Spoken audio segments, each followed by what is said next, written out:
Welcome back, everybody, to the Rule Your Pool podcast. This is the last episode of 2021, and with me, as not as usual as it used to be, but we're glad to have him back. Jared, thank you. You know, I've missed it. I'm not going to lie, buddy. It's been a pretty much of a whirlwind last couple of weeks/months. You're not going to convince me you were working. I know.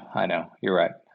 My family just actually, they happen to be gone from the house today, and I just have free time now. This is a good time. That's it. Now, the cat, on the other hand, I cannot speak for the cat. Bring Blue to the table. That was a previous episode where Blue was walking on the keyboard, and I hope he does that again today. He's lonely here. Oh, is he? If you're watching this instead of just listening, we are wearing our Academy hats. I am wearing the flat-billed hat, which we believe to be more popular than Jared's appropriately sized curve bill hat. But the only way you can get these hats is by logging online. It's totally free. Take Orenda Academy and Orenda Academy 4 Pillars.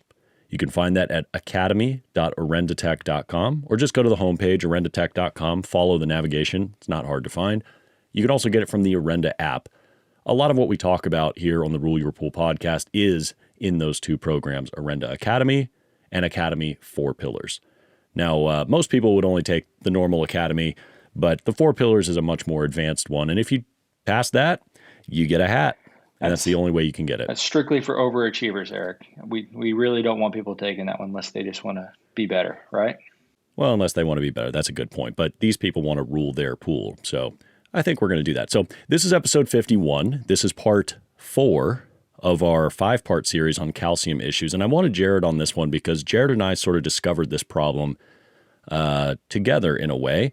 At least we remember the path of discovery of this issue because for a long time, Jared, in the Northeast in particular, in cold climates, they thought that they had scale in the wintertime. You remember all those conversations and calls we had? Lots of scale, lots of complaints about rough surfaces, and lots of complaints about how this seems to be just a new phenomenon.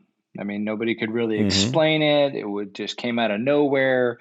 Older pools never had this issue. It all seemed to kind of, work towards the idea that newer pools are just suddenly becoming, flooded with this problem. Right, exactly. And that was, it was really common knowledge that it was scale. At least that's what everyone thought. And so I get called in to go visit some customers who say, oh yeah, we got scale in the winter. We got every time we lower our calcium hardness in the fall so that we don't have scale in the springtime. And of course, we quickly learned through some lab studies and really just some critical thinking of the pictures looking at these things. They didn't look like scale. They didn't have the same symptoms of scale as we discussed 2 episodes ago, that scale is an oversaturation of calcium carbonate. There's too much sugar in your water, so to speak, and it comes out of solution and it lands on everything. Crystals do not. They look totally different.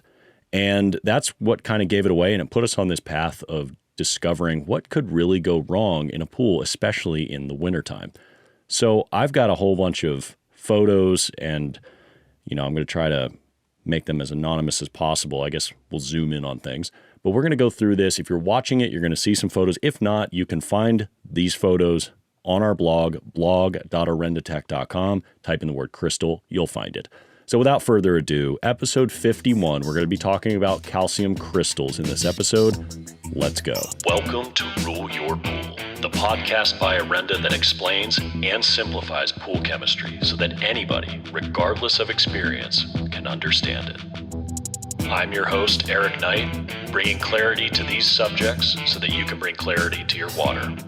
If you're ready to rule your pool, then let's go. All right, first of all, crystals are not the same thing as scale.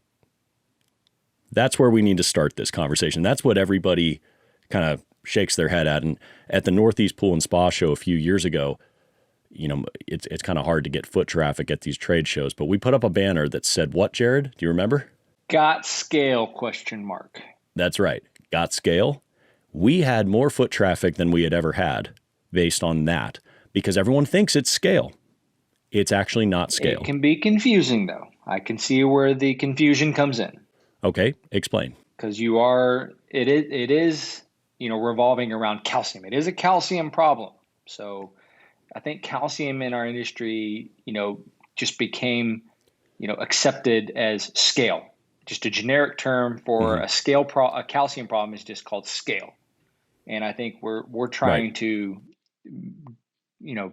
put emphasis on the fact that no, there are different types of calcium problems.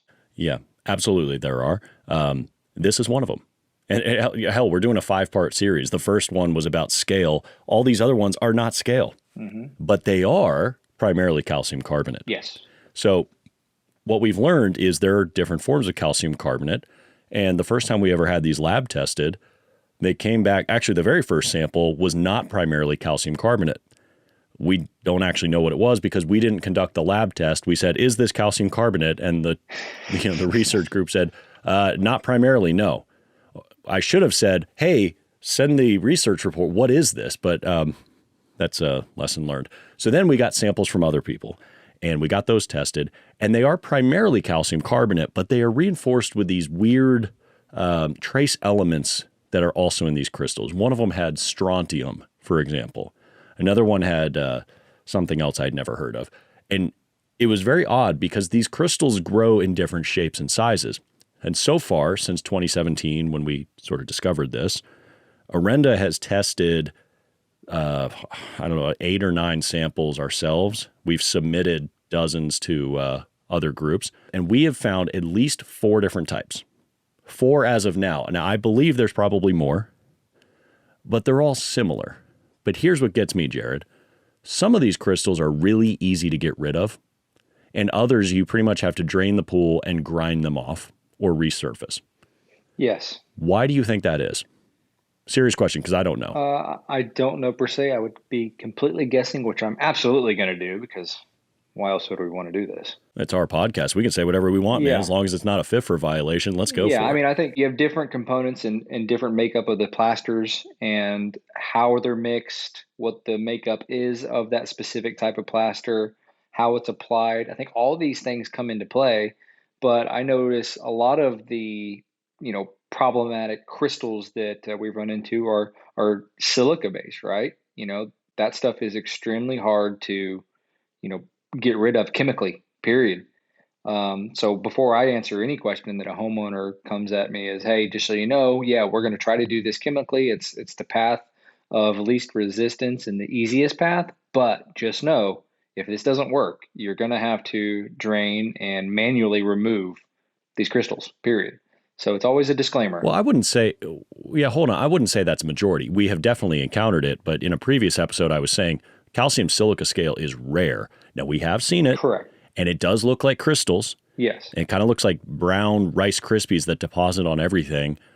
But the way we know that they're not crystals, even though they look like them, is because they land on surfaces. They land on light fixtures. They land on plastic fittings. So we know those are not actually growing out of the wall. I want to make a distinction here because you bring up a very good point. Those ones, you're right. We don't have a solution for them. You have to drain and probably resurface, or because an acid wash doesn't touch them. No, and it's the oddest thing. That's the main complaint is I poured straight acid on this and it didn't touch it. Well, okay. Yeah. Same with calcium sulfate. It's not going to do it with calcium sulfate. We don't know what will, other than, remember the On Balance group did the boiling muriatic acid, which, hard pass. Yeah. But we're not going to do that. So you typically have to physically grind them off or resurface.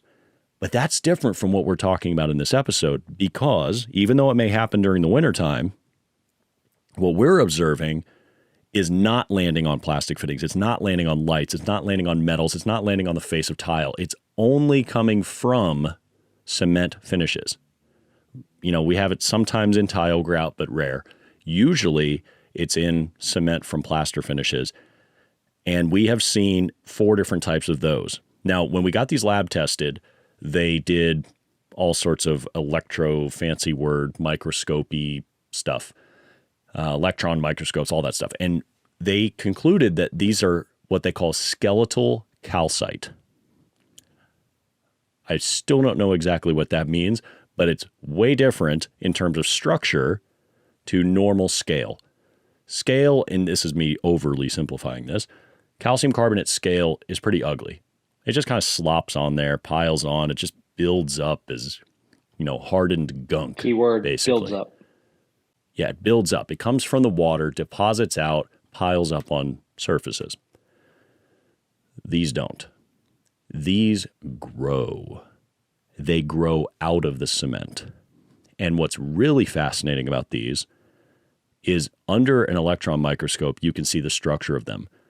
But under a normal microscope, there's a very, very small channel, a hollow tunnel in the middle of every single one of these crystals. Think of it kind of like a straw. I'm going to show a picture to those of you watching on YouTube. Those of you listening, I'm going to do my best. You know what? I'm going to let Jared describe it for those of you who can't. Kind of like an auditory learner here. Ooh. So here we go. Here's the picture. Jared, what are we looking at? Oh, yes. It looks like a rice grain with a tube going through the middle of it. It's actually not a bad description. Thanks. Almost like a glass worm with it's almost like you're looking at the spine of a glass worm, but it's a microscopic hollow tunnel that goes through these crystals. Now, I'm going to show another image here, and this time we're going to look at them next to each other. Now, what are we looking at there, Jared? That looks like a longer piece of clear spaghetti. I love your descriptions. You can tell Jared has young kids. Although, I'm going to agree with that too. It does kind of look like that. It's almost like not curved fingernail clippings. I mean, it's about that color. They're translucent. These, I think at scale, they're about a 1/2 inch long, but they're very thin. I haven't had lunch yet. I got food on the brain. I'm sorry. Oh, yeah. Oh, you know what it looks like? It looks like pad thai noodles. Yes. Yeah. Good call. You know what I'm talking about? Those clearish noodles? Okay. So anyways, inside every single one of these is a hollow tunnel, which means calcium hydroxide is getting pulled through. We think, we're pretty sure it's hydroxide. It's creating an LSI violation. This is our theory anyway. Creating an LSI violation in cold, stagnant water. Stagnant water is key because if water's circulating, you wouldn't get these beautiful crystals. You'd probably get winter dust. You'd probably get some uglier version of calcium carbonate that comes out. In my estimation, and Jared, if you have a different opinion, voice it here. It's kind of the same chemistry as plaster dust, as if, water is aggressive when the water gets colder. So the LSI goes down, and so it's hungry and starts dissolving calcium carbonate in the surface. And it gets through that and starts pulling calcium hydroxide, which is still, uncarbonated at the moment, because it's, deeper into the surface, and it starts pulling it out. And that high pH creates now a rebound effect. It creates a high LSI violation, and it crystallizes as it comes out, kind of like a volcano. And it builds up the height of that volcano. Not dissimilar from a calcium nodule, except it's not being pushed out from behind like a calcium nodule, which is what we explained in the last episode. Calcium nodules are forced from behind, usually with hydraulic pressure. This is a chemistry thing. Almost like it's getting pulled. Yeah, it's getting pulled out at a very slow rate, a very controlled rate, enough that it crystallizes as it comes out. And the only dead giveaway when we were talking to the lab scientist who did all this for us, she said these things grow. These are not deposits. Calcium doesn't deposit like this. These grew. These came out of the cement. And we know that because if you look up close, none of these are on pebbles. None of these are on tiles. None of these are on plastic fittings. They're all around them, but they're only coming from cement. Calcite crystals are growing out of the surface. And there's all this conversation in the industry of, we have to figure out what they are. We have to figure out what they are. Okay, fine. We've already figured out what they are, or at least close enough. But Jared, we have one advantage. Even if we don't understand these entirely, we know how to prevent them. Yes. So far, we're batting 1,000 on prevention. Share what we've learned on how to prevent these crystals. So just to put a disclaimer out there first, we kept referencing the Northeast and the Northeast show and the NESPA and all this and that and the other. Everybody should know this problem can happen anywhere. If the LSI gets low enough and the water gets cold enough, this can happen. Whether you're in Texas, Arizona, the Northwest, you name it, this can still happen. So all we know is that this revolves around an LSI violation. That's the cause of the problem, right? So our approach is to, we know our water temperature is going to drop in the wintertime when it gets cold. We know it's going to reach, say, 32 degrees in Buffalo or lower. Plan for it. Plan accordingly. balance your LSI for 32 degree water when you close your pool down. Therefore, whenever it does get that cold, you're prepared. And when it warms back up, no harm, no foul. So be proactive. Our motto is proactive pool care. And this strictly just means plan for things you know that are going to happen. Absolutely. That's a much more succinct way of saying what I was going to say. We know it's going to freeze. And I kind of liken this water to a bear that's about to go and hibernate. That bear is going to eat all summer long so that it has enough calories in it to sleep for several months. The last thing you want that bear to do is wake up in the cold winter hungry and mad. Water will kind of do the same thing. When you put that pool to bed, when you are ruling your pool, you need to put it to bed in cold areas with enough calcium and enough LSI, I'm going to say nutrients, that's not the right word, LSI factors, I should say.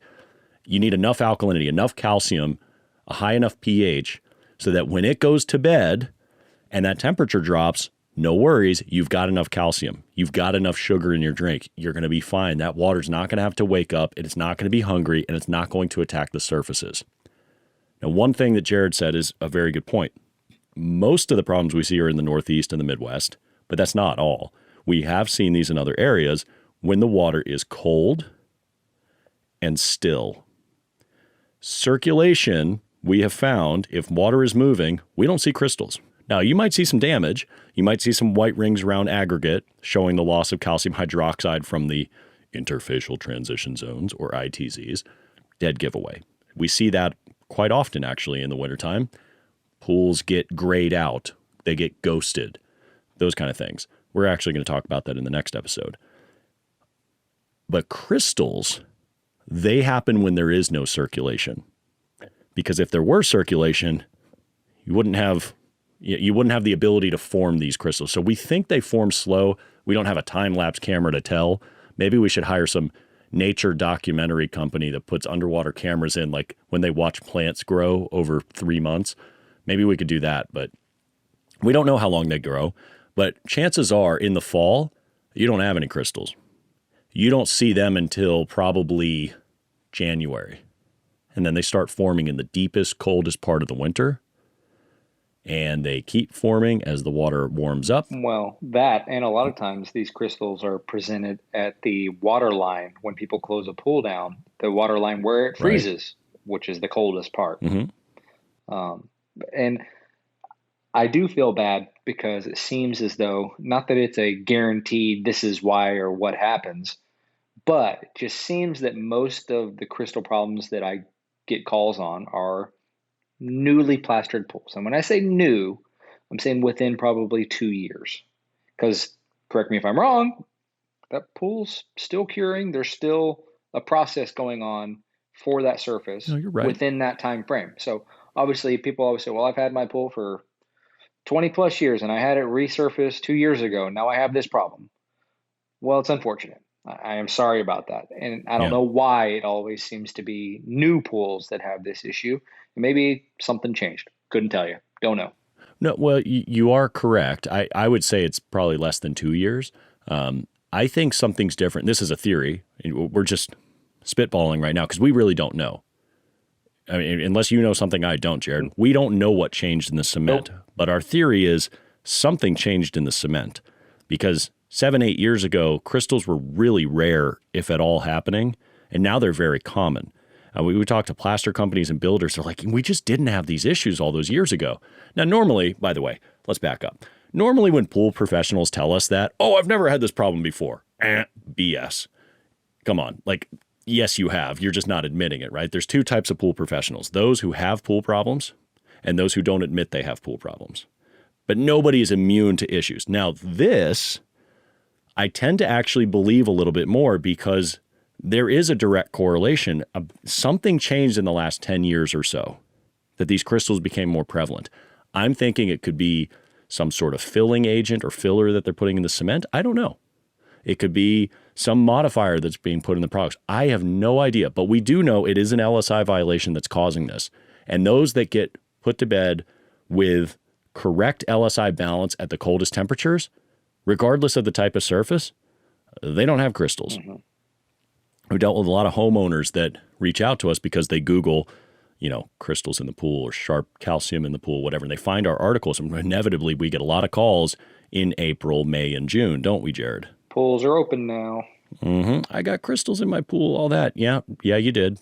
Okay. What's your calcium? Mm-hmm. There you go. Got a lot of dilution. So that kind of brings me to my next point on the prevention side of things. The type of cover you have, as we discussed in a previous episode, the type of cover you have really determines a lot about how you have to winterize that pool. Of course, your climate does too. You're not going to winterize a pool in Charlotte the exact same way that you are in, Connecticut, because Connecticut, guaranteed you're going to freeze. It might not freeze in Charlotte. It could, but it might not. It might be 38 degrees or 40 degrees at its coldest. But you're at some point in the north, you're guaranteed, like Michigan, it's going to freeze. In fact, it's already frozen today.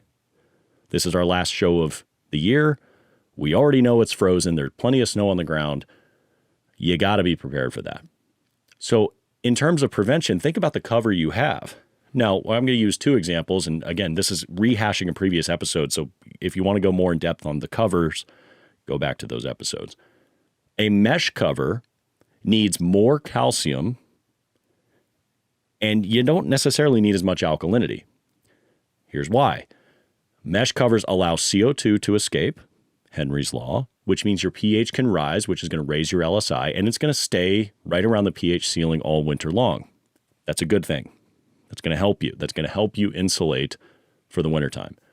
But you need more calcium in that situation because of dilution. There is zero calcium in rain and snow, and that can get through a mesh cover and dilute that water down, or dilute the calcium down and raise the water level. Which is why I think it freezes around that frozen layer on top. Because you're not mixing it, it's just draining, seeping into the top level, which has zero calcium or very low, and you got a major problem. Yeah, you're right, because there's no circulation. If you circulate it, we don't find crystals in circulated pools. We just don't. I don't think we've ever seen one. Have you, Jared? No, and that's why I started recommending to the homeowners or the customers that want to provide the extra service, because, ladies and gentlemen, understand, you still need to take care of your pool over the wintertime, even though it's closed. And people call it winter watch, which is great. And part of a winter watch program, in my opinion, needs to include hanging some submersible pumps in your pool water so that they turn on occasionally throughout the day just to circulate the water. That'll push things around, keeps it from being stagnant, and mixes up the top layer. I mean, it's good practice, in my opinion. There was a guy who came to the Northeast show several years ago. I do not know who he is. I just remember looking at his phone because he was talking to a group, and I just happened to be kind of listening in. And he had a picture of water in a big glass beaker. And I guess he used phenol reagent to look at pH. And he had this theory, and he was explaining, pH stratifies. If the water's sitting still long enough, the pH is different at the bottom and the middle and the top. And I remember seeing this, and it looked almost kind of like a orange to red rainbow, that the pH was very different at the top and than it was at the bottom. I don't remember who he was. I don't remember how the experiment does. But if you're listening to this, sir, and there's a good chance you are, because we have a lot of people that listen to this, hit us up. We have a new email address specifically for this. It is podcast@orendatech.com. Use that email, and that's for any of you, by the way, if you have requests for our show, podcast@orendatech.com. But that stratification is a good theory. And I think, Jared, you're absolutely right. The dilution gets to the top. Water is not moving. Therefore, you do get a lot more crystals near the water. Yes. I say, or that person can come see us at the Northeast show this year. That'd be better. That'd be better. Bring your phone. We would love to talk to you. We'd love to see this, because we would love to conduct that experiment, or have you conduct that experiment, and we'll publish it, because that's cool as hell. Yep. It really is. And to your point, Jared, a winter watch program is awesome. I'm a huge advocate for a winter watch program. A once-a-month visit, even if you think your pool is frozen, it might not be. Have somebody come in, move the water around, circulate it about, get a test, warm up the sample so it's an accurate test, and see if you need more calcium then. Mm-hmm. It's a hell of a lot easier and cheaper to add calcium from a bag than to fight crystals later. For sure. Which brings us to the final part of this segment. getting rid of crystals. That's the big question we get in the spring. I have them, what do I do? Prevention is always easier than removal. Now, there's some. We know of 4 types. Some of them are really easy to get rid of. The first one, you add calcium in the spring and SC1000, and within a week or so, for some reason, they just go away. They either fall off, they get dissolved, you can brush them off. I mean, it's the easiest thing in the world, and I don't know why. I'm very grateful for it, but I remember several homeowners called me back. They're like, this is a miracle. It worked. I have no more crystals. This is great. Thank you so much. And I was like, awesome. That's a great call to get. I wish more of them were like that. The second type of crystal, and by the way, these all look very similar usually. The second type of crystal looks more like sandpaper. It's not as long and pretty as the first one, but this sandpaper is harder to get rid of. Now, SC1000 and calcium can soften them up, but it's going to take you a month or so. I mean, a lot of brushing. You might need to drop the pH in that pool. I'm not saying do a no-drain acid wash, but maintain in the yellow of the LSI for a while and soften them up and get them dissolved. But it can get chemically dissolved. The third type, they're not getting chemically dissolved. Not in the water. You need to either drain and acid wash them or deal with them. You could take a diamond pad, you can sand them off, but they're tough. They're resilient. We don't know why. Jared, do you know why? I don't know why, but I've had lots of people call me this year with the diamond pads and just basically sanding them down and just making it a weekly thing when they get in the pool. They just sand, and eventually it'll smooth. It'll get smooth, but it's still not ideal. Yeah, this is what those look like. So this is looking down the wall of a pool. And those of you who are listening to this, I've got another picture up looking down from the edge of the pool down. And it just kind of looks like it looks like gritty sandpaper just kind of showing up. Jared, you describe it. You're better at describing things. Back to our food topic here. It looks like sugar. Just sugar sprinkled all over the surface. Yep, but it's growing out. These crystals are sharp. And these ones do not come off easily. Now, you can take like a putty knife and you could put some force to it and they will break off, but it doesn't mean they're totally smooth. So a diamond pad is very easy. The problem is it's just such a huge amount of surface area, and a diamond pad is 3 inches in size. So it's going to take a lot of effort, but they need to be physically ground off. And again, we don't know why. Acid washes can get rid of this type, but you got to drain and acid wash. It's very aggressive. It's a real pain. And then that brings us to the fourth type. Now, the fourth type, maybe that's mistaken with what Jared mentioned earlier, which is calcium silica. That's not a crystal. That's technically a scale, but does look kind of similar, except it's more brownish yellow.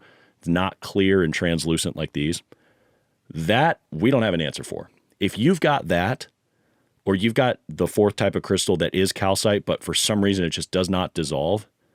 And when I say it doesn't dissolve, I mean literally, Jared, you remember that pool I was telling you about in Pennsylvania that they did an acid wash on it and it didn't do anything, and then they scraped them off and they fizzed no problem in acid? I still don't know what happened there. I do not understand it, but yet it is. To answer your question, no, I don't remember. Oh, you don't? Yes, you're rolling your eyes. You do remember that. But anyway, it is very odd. It's almost like it was attached to its food source and immune to acid at the time. You scrape it off and it dissolves no problem. It is crazy. We don't know why. That fourth type, you pretty much need to grind them off. Drain that pool, polish it, because an acid wash ain't going to do it.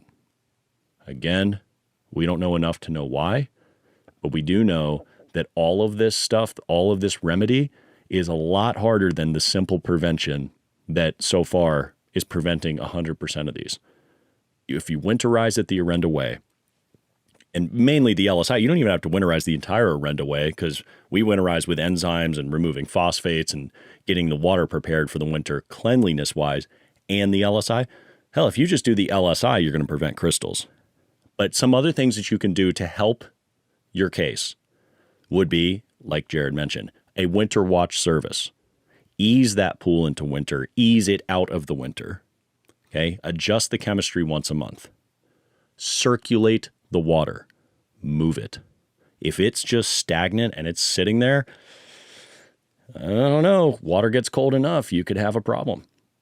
And we talked in a previous episode about calcium dust and cloudiness and carbonate clouding. If you had moving water, these crystals don't necessarily present themselves. You could get winter dust. And what happens there is the same kind of chemistry, we think, where the water is aggressive. It's pulling out calcium hydroxide as it needs it because the water's getting colder.